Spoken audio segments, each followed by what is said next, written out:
Hello, in this video I'm gonna show you how to adjust controller aim sensitivity in ADS in Fortnite on iOS.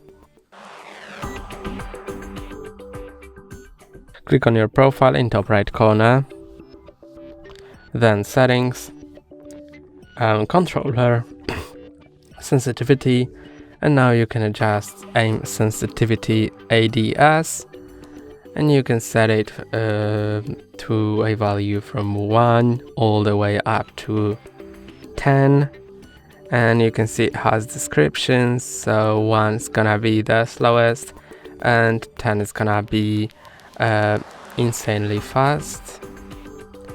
You can click on apply and click on next to exit settings. That's all for today. Don't forget to like and subscribe. See you next time.